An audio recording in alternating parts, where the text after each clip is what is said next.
Behind the smiles and laughter at a family birthday party on June 24th, 2016, lurked a woman silently unraveling. 42-year-old Christy Sheats had a life many envied, a 20-year marriage, a doting husband, and 2 beautiful daughters on the cusp of adulthood. But no one really knew Christy. This is not Christy that I know. It's just not. Christy's mind churned with darker impulses, paranoid, rageful, and despondent. For years, she teetered on the edge, masking her demons behind Stepford Wife perfection. That day, when they all came out, cost her daughters everything. I promise you, please forgive me. I'm sorry. Please don't shoot. Please don't point that gun at us. I promise you whatever you want. And Christy's reason for unaliving both of her children is simply hard to fathom. This sad story won't be told in vain. By examining the events leading up to the shooting, Christy's background, and expert analysis, important lessons can be learned to help prevent other tragic familicides. This is the full story of Taylor and Madison Sheats. June 24th started as Jason Sheats' 45th birthday. All he wanted was a peaceful day with his wife and their 2 daughters. Taylor was 22, Madison was 17. They were grown women, and Jason was so proud of them. He was even happier that both of them chose to be there on his birthday. He wasn't taking these sorts of things for granted, especially since Taylor was getting married in just 3 days to her fiancé, Juan. However, it was precisely this marriage that led to an argument erupting between Taylor and her mother, Christy, in the backyard. This wasn't the first time. In fact, Christy had been trying to control her older daughter's life for quite some time, and Jason was seriously upset with it. He didn't agree with her parenting style, and he was upset that she could not be happy for Taylor, and he was angry that Christy was once again ruining his birthday. So he told his wife he wanted a divorce. His words, "This is going to be the last birthday you're going to ruin." Christy then called a family meeting in the living room. Within seconds, Jason assumed she was going to discuss the impending divorce with their daughters. In a way, he felt relieved. This had been a long time coming. Instead, she pulled out a .38 caliber revolver that she had inherited from her grandfather and hidden under the couch cushions. She told Jason, "This is about punishing you," before opening fire on both daughters. As chaos was unfolding very fast, Jason managed to phone 911, but he could not explain what was happening. The terrified dispatcher listened in as this family was pleading for their lives.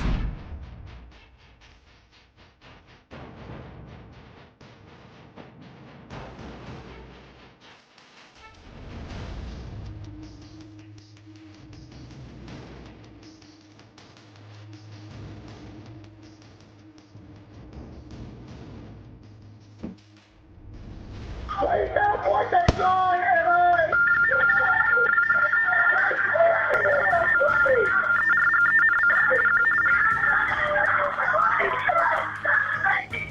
I'm so sorry. I promise you whatever you want. Then the line went silent. The dispatcher asked hello over and over again to no avail. With each unanswered second, dread crept into their heart. Suddenly, another urgent call lit up the switchboard, this time from a panicked voice belonging to the ill-fated family's neighbor. The dispatcher braced for the grim details, knowing that every moment counted as first responders raced against time to reach the once tranquil suburban home, now a scene of unspeakable horror. There's a lady with a gun. There's a lady with a gun? Where? Yes. It's coming out of the house right now. Okay. People shot outside. Okay. People shot outside. Okay. Where's the lady with the gun? It's on the street right now. Taylor and Madison fled the house as Christy caught them. Madison crawled on the front lawn for a few seconds before she collapsed and passed away within a minute. She went up her dress. She's on the... Is it long, short? What is she? Where are the patients? They're in the street. They're in the middle of the street. Taylor made it to the street, also crawling and leaving a trail of blood behind her, before Christy caught up to her, hitting her again. It looks like both of them are alive. Both of the child person, the Okay. two ladies, they're both alive, but Okay. you know, she's trying to shoot again on the top of her, but Apparently she doesn't have no more. Apparently she don't have any more bullets. Okay, yeah, I do too, sir. Just stay on the line. When Christy's gun was empty, she went back inside to reload, returning and shot Taylor a final time as she lay dying. Christy loomed over Taylor's crumpled body, the barrel of her gun aimed squarely at her daughter's tear-streaked face. Taylor's pleas for mercy escaped in choked sobs, her voice stolen by sheer terror and unimaginable pain. But Christy remained unmoved, a chilling detachment in her eyes as she drank in her child's anguish. This twisted maternal bond would be severed by bullets, with no room for sentiment or remorse. In Christy's fractured mind, this was not a tragedy, but a necessity. Her daughter had to go, and the poor neighbor watched everything, struggling to describe it in real time to another terrified 911 operator. Apparently she has bullets now on her. Okay, stay on the line. Oh, she shot her again. She shot her again. Sir, again? Yes. From the back, she's trying to run. 1 minute. That's all the time Taylor needed to escape her mother's lethal rampage. She struggled to her feet, desperation fueling her flight. But Christy was too quick. Another shot rang out and Taylor collapsed, her last chance at survival extinguished. Christy turned her attention to Madison. A final merciless shot ensured her younger daughter would never rise again. The neighbor, a helpless witness to the carnage, tore his gaze away from the lifeless sisters. For a second, he turned away from the massacre, ensuring his own family inside the house was okay. Suddenly, more gunfire shattered into the air. The neighbor's head snapped back to the scene, his eyes wide with disbelief. Christy's thirst for blood, it seemed, was not yet sated. When the neighbor looked out the window again, Christy was lying lifeless in the middle of the street. The female that was shooting is laying down? Yes. Did she shoot herself? I don't know.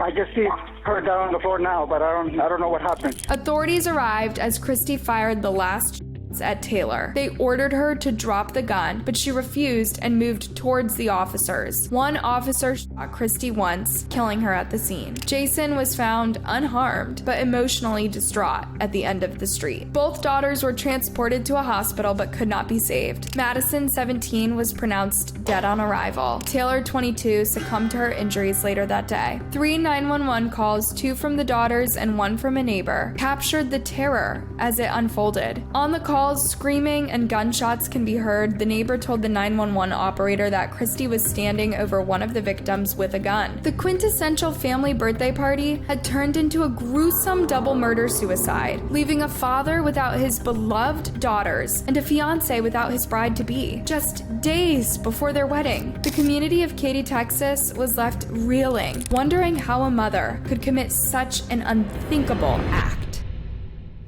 Tonight, questions about the mother's mental health and her apparent love of guns. To casual acquaintances, Christy Sheats, 42 years old, appeared to be a devoted mother who adored her daughters. Born in Alabama, she had a typical upbringing with no history of abuse or legal trouble, at least as far as everyone knows. She met Jason in high school and they married young, eventually moving to Katy for Jason's IT job in the oil and gas industry. However, behind closed doors, the marriage became increasingly turbulent over the years. Christy developed significant mental health issues, with Katy PD called to the home 14 times since 2012 for previous altercations and Christy's mental crisis. She attempted to take her own life 3 times in 2012 alone. Neighbors reported Christy was a recluse who rarely left the house. She bounced between jobs, including a receptionist and hairstylist, indicative of her instability. The couple separated and reunited multiple times too. Just before the shooting, they had reconciled again after a long separation. One of the topics of the couple's recurrent fights was their different parenting styles. Christy was known to be a strict, controlling mother who needed to know her daughter's whereabouts at all times. Mr. Sheats did not agree with Christy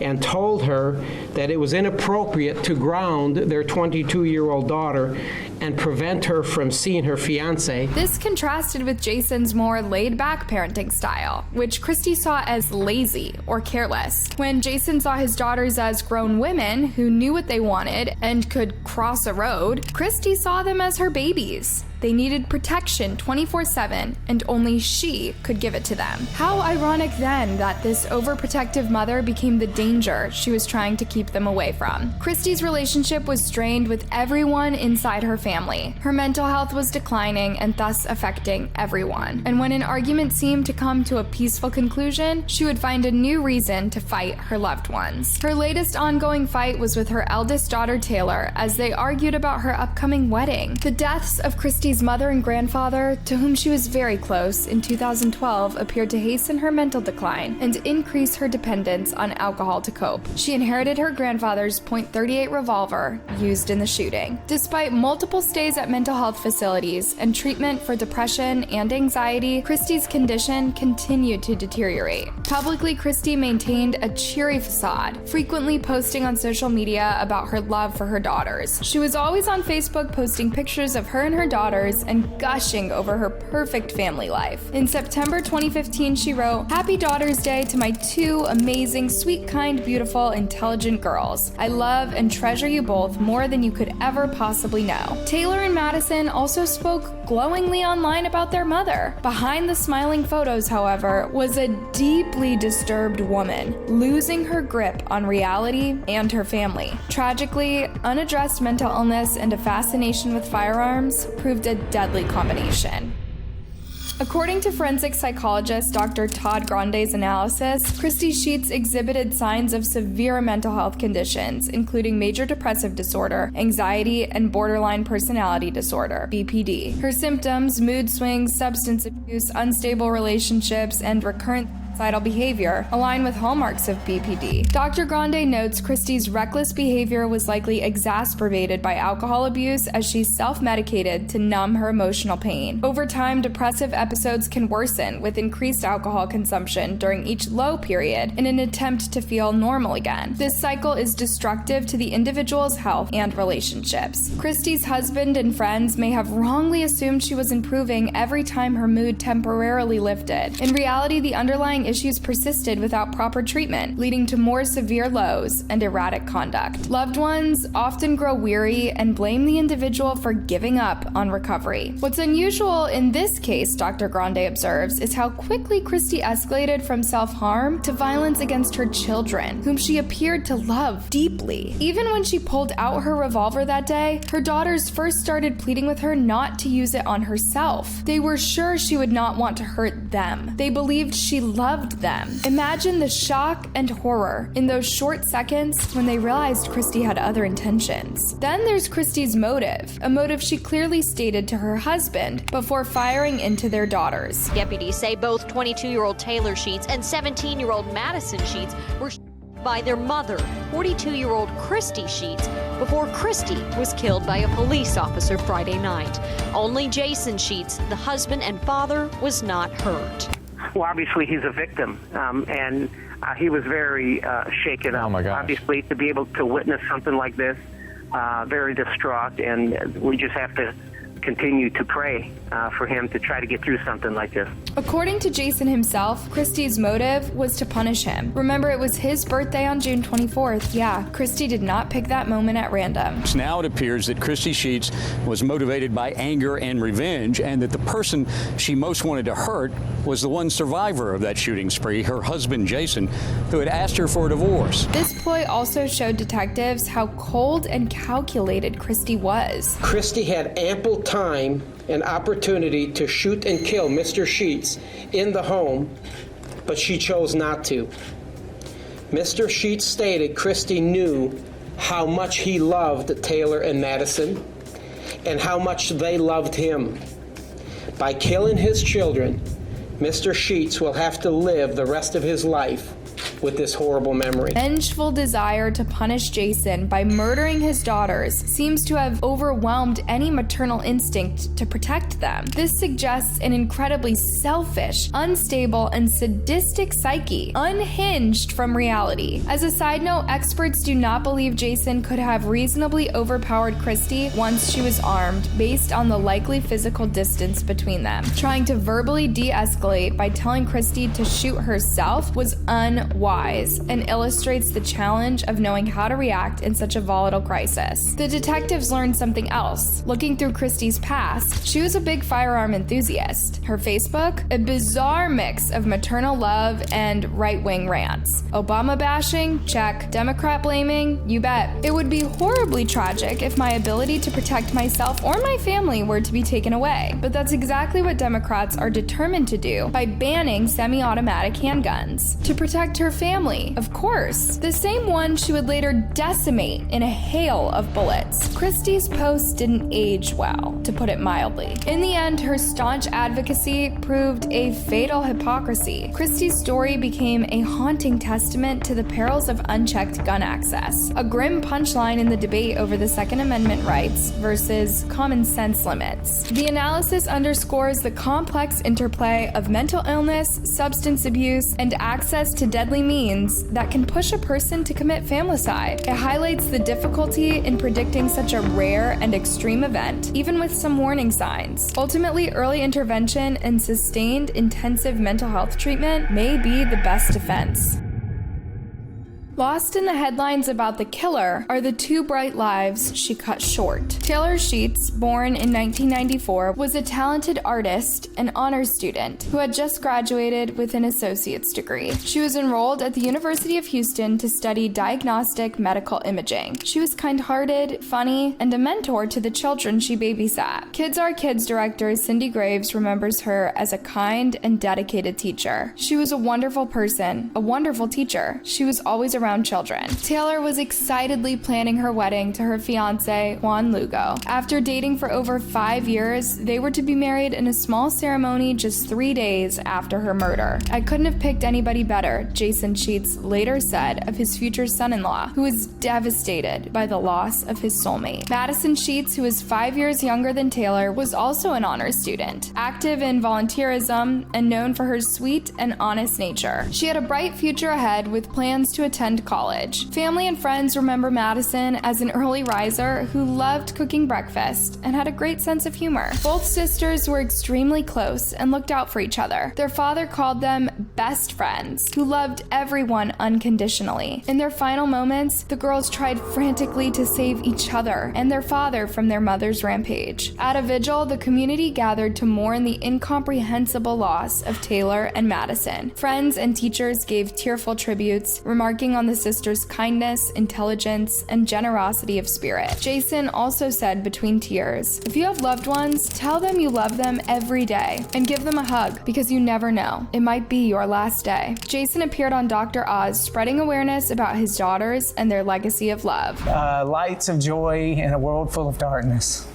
And they loved people from every race, religion, background, color. I mean, it didn't matter. They had such pure love and joy in their hearts, and they were more than special. The deaths sent shockwaves through their tight-knit hometown, with many struggling to reconcile the loving family they thought they knew with the horror that unfolded. For Jason, the unfathomable grief was compounded by the deep betrayal of his wife's actions. When the person you love kills the people you love more than anything, and then shoots at you 3 times, you start to not trust anybody. Juan also appeared on Dr. Oz the same day as Jason. There's really no words I can describe that will give you any idea of the hell I go through every day, knowing that I won't get that good morning text from her.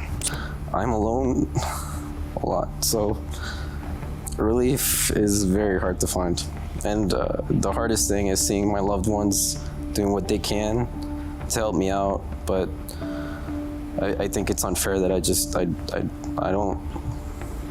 don't see that as help. These are the devastating consequences that people like Christy don't think of when they commit an atrocity. Or worse, they think of it and that's why they do it. To a mental health expert, in all respects, Christy Sheats was ill, but to most of us, she was pure evil. This tragic story is a chilling reminder of how DV can escalate to murder when mental illness and weapons are present. It illustrates the difficulty in predicting when a troubled individual will snap and the need for early intervention. Relatives, friends, educators, and counselors should be attuned to red flags like talk of hopelessness, despair, or thoughts about taking one's life, increased substance use to self-medicate, mood swings, unstable relationships, impulsivity, verbalized threats of violence, revenge fantasies, reckless behavior, disregard for others' safety, obsession with weapons, militaristic/survivalist interests, social isolation, withdrawal from usual activities. While these alone don't necessarily foreshadow familicide, they do warrant professional assessment. Compassionately encouraging a loved one to seek mental health screening can be life-saving. If someone expresses plans to harm themselves or others, immediately alert authorities or a crisis hotline. Do not dismiss even subtle threats of violence, as often follow through. It's crucial that a potentially dangerous person doesn't have access to firearms. Family and authorities should ensure any weapons are removed from the home of someone in acute psychiatric crisis. Stronger laws requiring background checks for gun purchases could keep weapons from the dangerously mentally ill. Within families, open communication is vital to identify struggling members. Relatives mustn't excuse or rationalize antisocial behavior. While it's natural to hope for the best, ignoring one's intuition about a loved one not being themselves can have devastating consequences. If divorce or separation occurs, the leaver should have a safety plan. Leaving an unstable, controlling partner is the most dangerous time. Having a restraining order, secure shelter, and legal guidance lined up is paramount. Tragically, even the most vigilant measures cannot always prevent a determined killer's actions. For survivors, grief counseling, support groups, and self-care are integral to healing. As Jason Sheats turned to his faith in his darkest hours, finding sources of solace and meaning can offer a way forward after an unspeakable loss. The story of Christy Sheats and her daughters is one of squandered potential and lives cut painfully short. A history of unaddressed mental illness, marital conflict, and fascination with firearms proved a perfect storm, leading to familicide. While Christy's smiling social media posts covered her inner anguish, there were warning signs of a woman spiraling out of control. This case is a sobering reminder to take even subtle threats and cries for help seriously. It underscores the urgency of making mental health care more accessible and combating stigmas around seeking treatment. It also highlights the deadly intersection of psychiatric instability and weapons access. Sensible gun laws and a societal safety net could prevent future such tragedies. As we mourn Taylor and Madison, let us work to prevent such senseless losses. Their memories demand nothing less. Thank you for watching, you guys. What are your thoughts on this case? How could it have been prevented? And do you know similar stories of parents going down an evil path? Let me know in the comment section, and before you go, don't forget to like, subscribe, and click that bell button. All right, see you soon.